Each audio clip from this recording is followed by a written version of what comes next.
கூறி விளக்க வைக்கும் முறை அவரால் கையாளப்படவில்லை. உரைநடை வடமொழி கலப்பு மிக அதிகம். சஸ்திர வைத்தியன், வியாதி, சொஸ்தம் என்ற வார்த்தைகள் அவருடைய நூலில் மிகுந்த அளவில் காணப்படுகின்றன. மேலும் பேச்சு தமிழ் சொற்கள் கையாளப்படுகின்றன.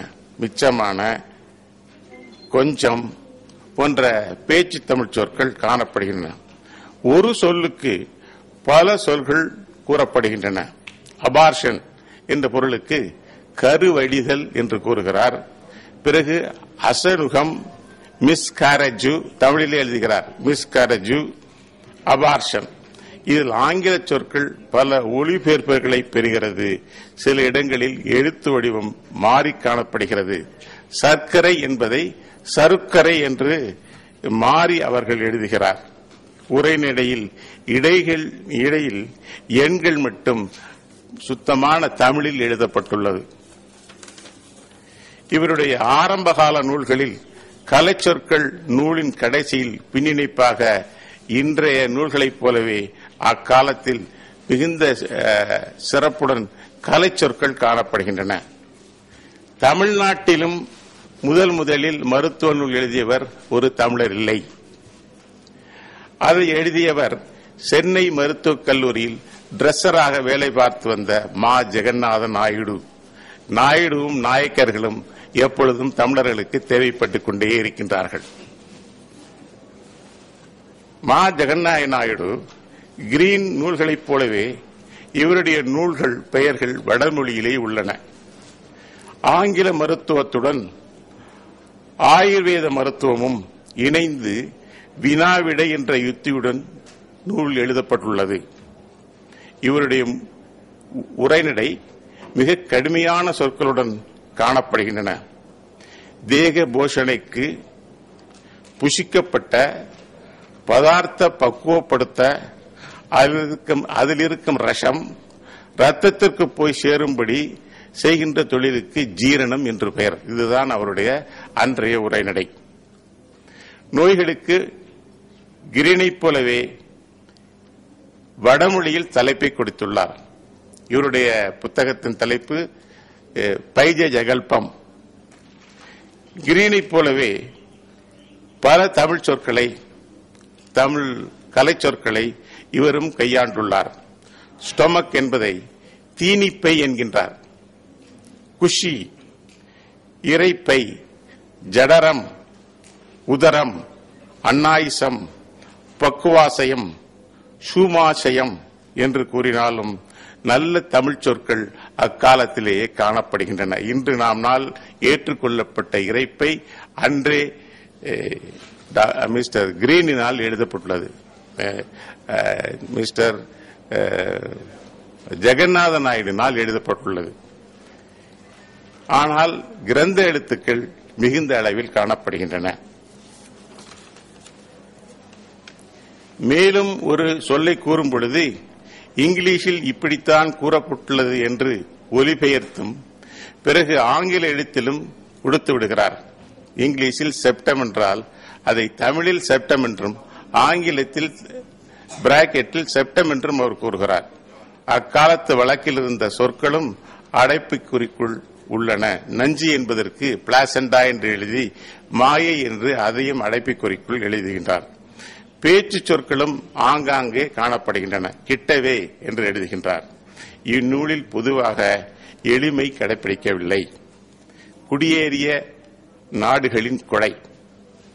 இன்றைய நிலையில் 1940 இருந்து 1980 வரை நம்மிடையே இருந்த டாக்டர் சின்னத்தம்பி என்பவர் 5 நூல்களை இலங்கையில் எழுதியுள்ளார். இவரின் உரைநடையில் கிரந்த எழுத்துக்களே கிடையாது. ஆனால் பெரும்பாலான இடங்களில் நீண்ட நெடிய தொடர் வாக்கியங்கள். இங்கு நம்மால் கடைபிடிக்கப்படாத பல கலை சொற்கள் அவரால் கையாளப்படுகின்றது. எடுத்துக்காட்டாக சிறுநீர் என்பது ஊறுநீர் என்றும் கொசு என்பது நுழம்பு என்றும் அவர் கூறுகிறார். மொழி நடையில் பெரும்பாலானவைகள் கடினமான உடனடியில் உள்ளது. வசியின் உப்பத்தில் தொற்றை குறைத்த போதும் ஒரு நிலை பேராக ஏமவழி செய்வதில்லை. ஏமவழி புற்றவர்கள் நோய்படின் அவ்வளவு வருந்துவதில்லையாம். இதுதான் அவருடைய உரைநடையாகும். ஆக இவருடைய உரைநடையில் மொழிநடை எளிதில் புரிந்து கொள்ளும்படியும் விளங்கக்கூடியதாகவும் இல்லை. மேலும் தமிழகத்தில் வழக்கில் இல்லாத சொற்கள் அவரால் கையாளப்படுகின்றது.